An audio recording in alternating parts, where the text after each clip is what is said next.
In this video, I'll show you how to fast-forward a clip in DaVinci Resolve.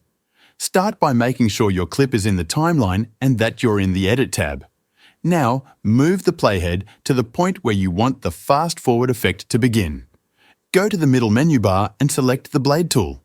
With the Blade tool active, press Ctrl and B on your keyboard to cut the clip at the playhead. Next, move the playhead to the point where you want the fast-forward effect to stop. Again, press Ctrl and B to make another cut.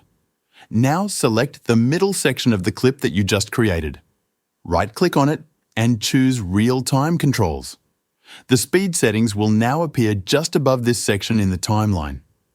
Hover your mouse over the right edge of the clip until the cursor changes into a double arrow. Now click and drag your mouse to the left. This will shrink the clip and speed it up. Adjust it to any speed you like.